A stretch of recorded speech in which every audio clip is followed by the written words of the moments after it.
Today we will be talking about the Dhanwantri system, which is the electronic medical health record system used by ESIC hospitals throughout India. So, in order to log in, we need to first go to the website. So, you can do that by just typing out ESIC gateway on your web browser, and then the first link that we get, that is the ESIC gateway, the home page. If we give it a second to load, this is how the home page looks. You have your username and password, which you can enter over here, and let's log in.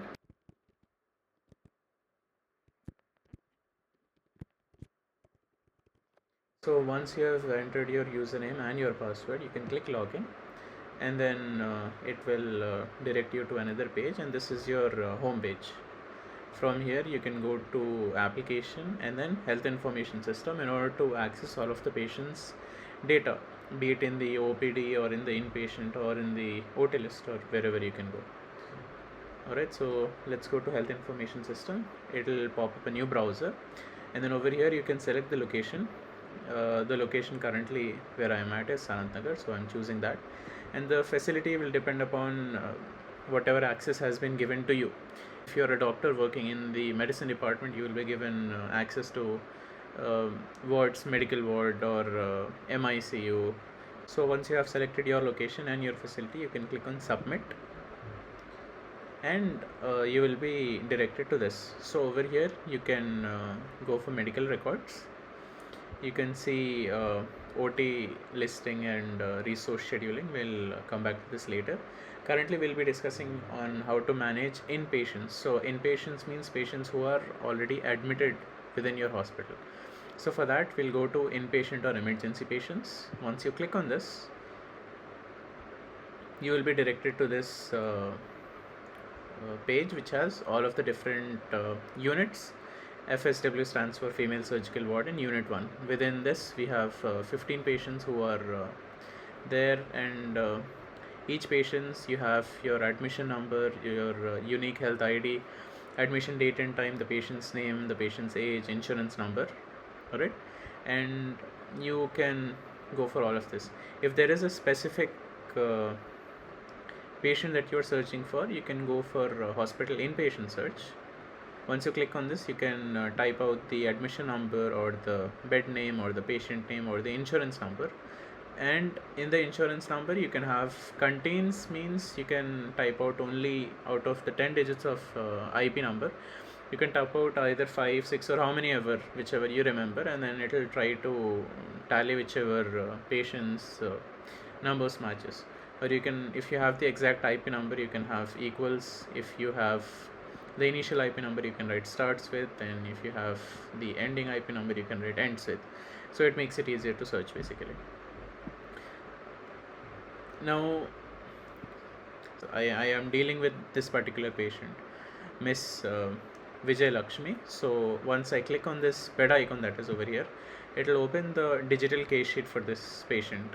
So all of the data available will be displayed over here, ranging from your admission number, IP number, the patient name, age, ABA name, and the case sheet from date and to date. This usually starts from the date of admission to present date, which is 24th April.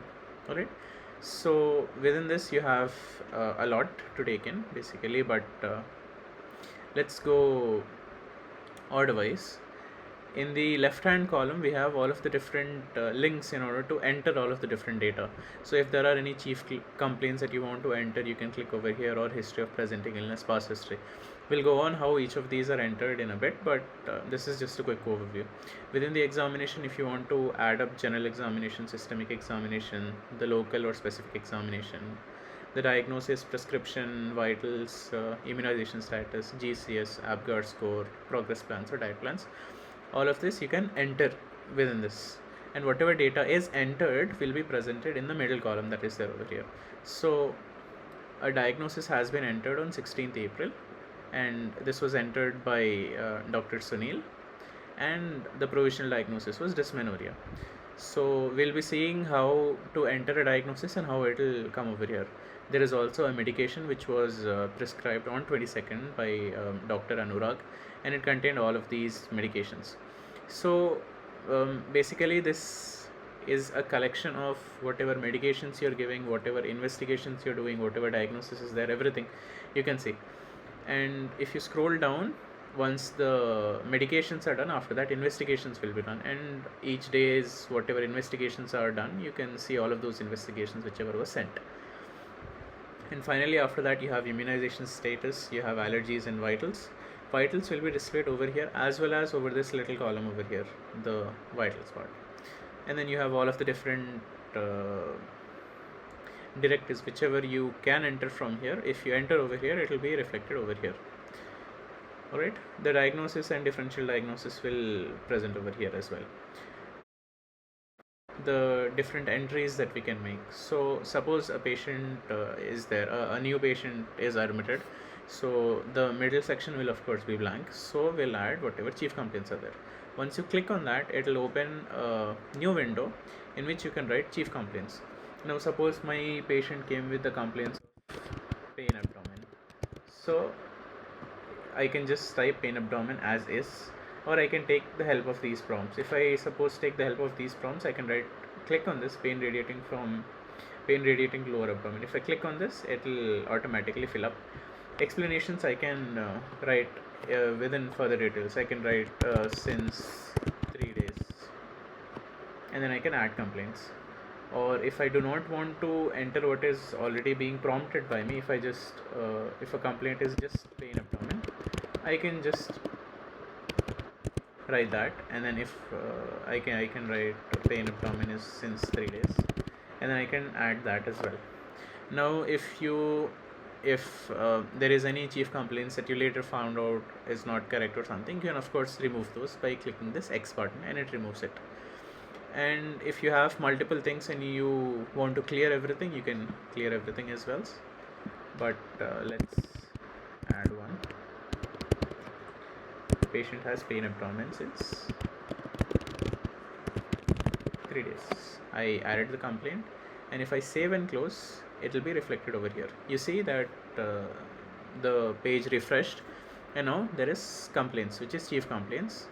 This was documented on 24th April that the patient had pain abdomen, and the patient had pain abdomen since 3 days. This was the chief complaints part. So I can just say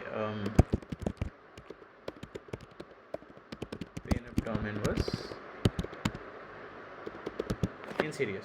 So if I save that, this will update to pain abdomen was insidious in onset. So whatever entry you make, it's not finalized. You can of course edit it later on, and editing can only be done by the same person who is entering the data right now. This blue hyperlink that we're seeing, this will only be applicable only if M. Anurag is logged into the system. Like I don't see that hyperlink over here because someone else has entered this diagnosis. So we have talked about chief complaints, history of presenting illness, and then past history as well. You can write, you can fill all of these columns: the education of the patient, the present job, nature of job, past job history. If any specific workplace exposure is there during that time, it comes in handy. The personal history of the patient, smoking if it is there, any substance disorder is there, substance abuse disorder is there, the menstrual history of a patient if the patient is a female patient, any allergic history, any coexisting diseases. You can write about hypertension, diabetes, or any other diseases that the patient suffers with. Drug history, if the patient is using any drug history, you can write about that as well. And all of this past history you can fill up. Once you save and close, all of those will again be reflected over here. Now this was the history part of the patient. Once you have completed the history, of course you'll come to examination part. So again, general examination part, you have a template that you can fill in. You can write about the patient's weight, height, and BMI, and then the mental status, whether the patient is conscious, drowsy, unconscious, arousable, or all of that. And you can write about skin, faces, and then you have your pallor, icterus, cyanosis, clubbing, koilonychia, and lymphadenopathy. Within this, remarks are, if pallor is there, you can write about whether it is just limited to whether it is mild, moderate, or severe. If edema is there, you can write whether it is bilateral pedal edema or generalized anasarca is there, or if it is pitting or non-pitting type of edema, you can enter that as well. Then you have your general vitals such as pulse, the rate, rhythm, volume, quality, respiration, blood pressure, JVP, motor status, examination. Once you have entered the general examination, you can enter the systemic examination. Now within the systemic examination, you can just limit yourself to whatever system you are treating. So of course, since it is a surgical department, I have an elaborate abdominal examination part, rectal examination is there, and investigation findings, whatever I'm finding, positive findings I'll be writing over here. Right.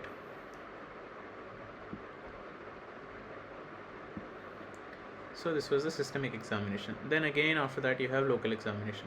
Now in case of lump, wound or ulcers, I can write all of this examination findings, examination of thyroid or examination of breast as well, I can enter. Then finally physiotherapeutic assessment is something that can be done by physiotherapists. We usually don't delve into it. Now finally coming to diagnosis. Within diagnosis, we have the diagnosis that we can type out. Suppose the patient is suffering from hernia. Now if I write hernia, a lot of different hernias will come. You have lumbar hernia, we have femoral hernia, scrotal hernia is there. So I suppose the patient has inguinal hernia, so I typed out inguinal hernia, so the code will be automatically filled in, and then I can write whether it was right-sided inguinal hernia or left-sided inguinal hernia, whether right-sided complete inguinal hernia is there, scrotal inguinal hernia is there, or whether it is complicated or strangulated, and then I can check the type of diagnosis, whether it is provisional diagnosis, differential diagnosis, or final diagnosis. Instead of all of this, we'll be seeing later on how to use these frequently used ones. So frequently used diagnoses are something that you can enter, and then you can just check this cholecystitis patient. If I just select this, it comes up directly within this. So calculus of gallbladder without cholecystitis, it is a provisional diagnosis that is already added. So once I've added this, it will come, and then I can save and close so that it will be done over there. Now suppose the patient has any occupational diseases. Suppose the patient has asbestosis. So I can write over here cancer caused by asbestos, or pneumoconiasis caused by mineral dust and all of that. And then I can type the type of diagnosis I can add, and then save and close I can do. So once all of that is there, it will result, it will be updated over here, similar to this diagnosis. This is a provisional diagnosis. A similar column will come differential diagnosis, and final diagnosis you can write the diagnosis, the ICD code for that particular diagnosis, and whatever the description is there, whatever remark is there, that will come. Now this is the initial history taking examination part for a patient at the time of admission that you have to enter. Once all of this is entered, you don't have to add to it. Of course, you can add to it if the patient starts giving new complaints. You can of course add to it. Chief complaints can be added. On 24th April the patient had pain abdomen, but then on 26th April the patient started having bleeding per rectum or else constipation. So you can keep adding that so that you have a proper history within this patient's homepage. Now coming to prescriptions. Within prescriptions, we can prescribe medications, investigations, health interventions or surgeries. We can add in diagnosis as well, or advices. So within medications, I can add any drug. Now suppose I am prescribing paracetamol to this patient. So I can write paracetamol, and then I get different formulations of paracetamol. So I have paracetamol tablet 650 mg that I would like to prescribe to this patient. Now I have to enter all of the details. The drug dosage is 650 mg. You can search from here. You have 650 mg over here. I want to give this to a patient for 1 day. Since the patient is inpatient, I'll be updating the medication on a daily basis. Suppose if the same patient was in OPD, I would change the medication duration depending on whatever treatment I want to give to the patient. Suppose I want to give paracetamol for 5 days, so I will write 5 days for the patient. But since it is inpatient, I will limit myself to 1 day. I want to give it to the patient twice a day, BD. And since I'm giving 1 tablet 2 times a day, I will need 2 number of those tablets. and then the route of administration is oral, of course. Once I click OK, you can see it got added over here, and this window doesn't close, so that you can add further medications along with paracetamol if I want to add Pantop or whatever other medications are there. It's not just limited to oral medications. As you can see, we have IV, intradermal, all of the different routes of administration, all of the different drugs can be added. So you can do all that, and once a prescription medication is added, I can save and close, and then the medication will be updated. Now suppose I want to send any investigation for a particular patient, so I can check for any investigation. Suppose I want to check for complete blood count. I can open CBC and CBC was over here. I selected that, and then all of this is filled automatically. So the sample is whole blood EDT evacuator, priority is routine. You can change it to ASAP or STAT. The scheduled date is today as well. Within remarks, you can, if you are giving urine examination and you want the microbiologist to comment on the casts or crystals, you can write that in the remarks as well. So I click OK. It will update over here. Let me try again. So CBC. It updated over here. Now I added one medication, one investigation. Surgeries we'll be talking about in a different video, wherein I'll be talking about how to post a patient for surgery, how to update the OT list, how to update the surgical report and all of that. Diagnosis you can add from here as well, and then advice, if you want to keep any advice, I can say NBM for 2 hours or NBM from 12 p.m. I can add whatever advice is there, and then the advice will come over here. I do not want this to be here, so I can delete this. I can delete this as well, and I can delete this as well. You can undo this, and once you save and close, since I haven't added anything, it says none of the items added or updated. So I can just close this window, and basically whatever medication I added will reflect over here. The item whatever I selected, the dose whatever it is, the frequency whatever it is, duration, the quantity, from which day it is starting, and what is the route of administration. So all of the different medications. Now this was done for 22nd April. All of these medications were prescribed on 22nd April. Then on 23rd April all of these medications were prescribed. Then on 24th April all of these medications were prescribed. So we can go along this way. And coming to investigations, the investigations will be updated over here. Alright. And finally coming to vitals. Vitals for inpatients, it's not usually recorded, but it is very essential in case of ICU patients. So in case of ICU patients, we have to monitor vitals on an hourly basis or fourth hourly basis. So we can keep adding vitals over here. So we can add temperature, pulse rate, respiratory rate, mean BP, SpO2, systolic and diastolic BP. BMI is not usually recorded. If any value, if you're not recording, you can just leave it blank and then it will be updated as the same. So vitals will show up over here as well as down over here. The same will be over here. And yeah, once you send any investigation, you need to collect the reports as well, right? So you can click on view results, and then it will open up another window and it will show you whatever the investigations which you requested and what is the status. New requisition means the requisition was generated from your end and the sample was not accepted at the lab end. It might be because the sample was not sent to the lab, or the sample was sent back, or the lab did not accept it. If the lab accepts a sample and the result is not available, it will show sample collected or sample acknowledged in place of new requisition. Now if a sample is processed and the result is entered, it will show result entered. So renal function test, result is entered. Now since only one result is there, I can just click on view to view the pop-up was logged, I'm sorry.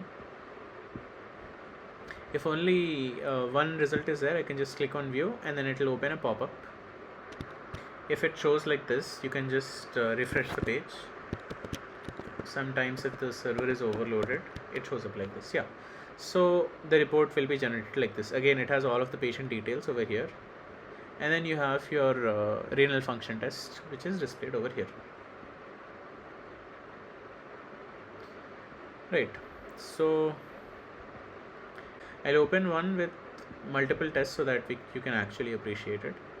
Now, suppose this is there. The first day CBC, RFT, LFT, and serum electrolytes were sent. All of these reports are available, so I will click on View All, Lab Tests, Print, and it has all of the different lab values over here mentioned. And you can see 2 pages are there. These buttons are there. You can click. Using this button, you can go to the previous page. Using this button, you can go to the next page. So you click on this. Sometimes it doesn't work, sometimes it works. Great.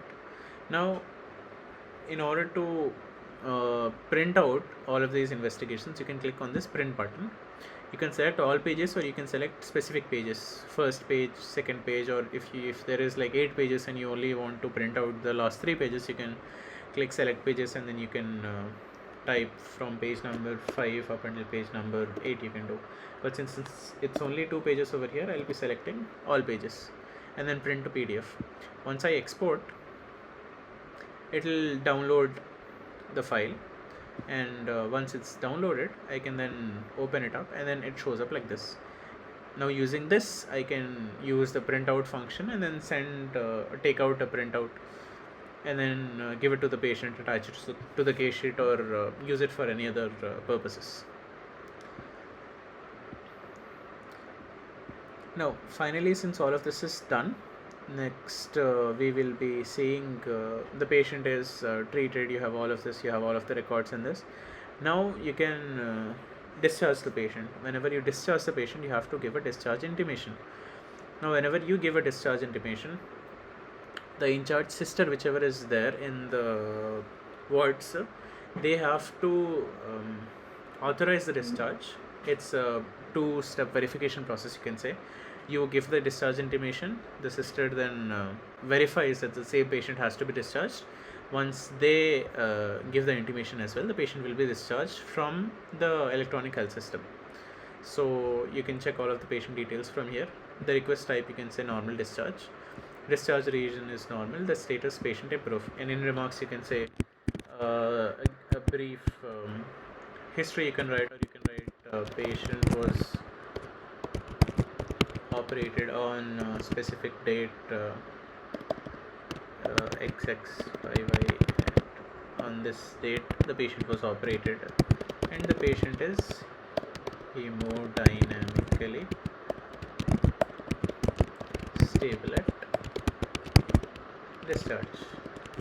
And then once you save this, the intimation will go to the sisters. Or else, if you want to re-enter it, you can just clear everything, and then you can search the patient from here as well, and then do it. So this was how you manage the patient inpatient. Thank you.